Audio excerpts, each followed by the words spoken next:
When I communicate these results to public audiences, I think it's really important to talk to them about being able to talk about what's happening with their friends as one of the most important things that they can do. Knowing what I know about the science and the projections, that puts me into a state of grief. Because sometimes you hear this information, it's scary, and you kind of shut down, and you either go into a denial phase or depression, and I've been there. I've been depressed about these results many times. I feel it personally. I have a new granddaughter, first granddaughter. She's 10 months old now. And I almost feel like we need to have this team of, psychologists or therapists go into communities that are dealing with climate change to allow people to process all of these emotions. The lost opportunities, the displacement, the loss of a world that we as a species have known since our beginning. It's not fair for us as scientists to come in and say, this is what we know, this is what's happening, and this is what you have to do, without allowing people to emotionally respond to that information. And for me, keeping myself out of the depression mode is in large part engaging in solutions.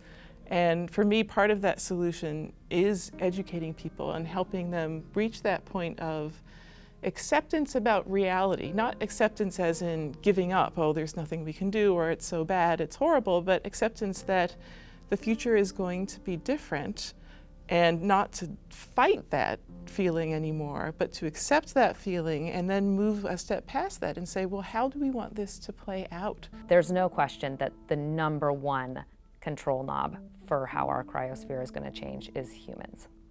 The future is not just a place that we get to go to. It's a place that we get to create together. The future is not written yet. We get to choose that pathway. Is anger appropriate? Yes. That's a good source of energy. You can channel that energy of anger into some very productive action.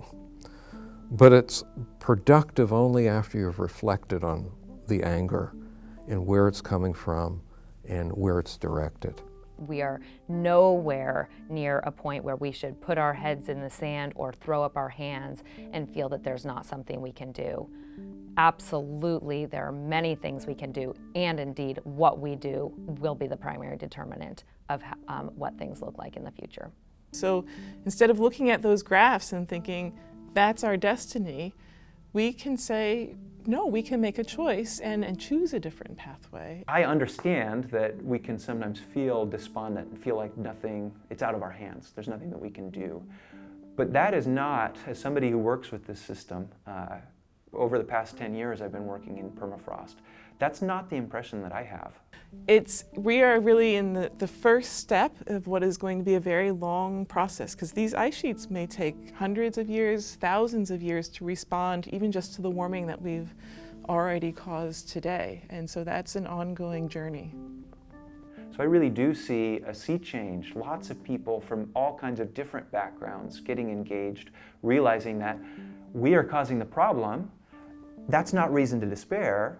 That's reason to take hope, because that means we can be the solution, right? If it was something else causing climate change, we wouldn't have anything that we could do about it. Since it's us, it's absolutely within our control to change how we live, to protect the climate system, and ensure a better future.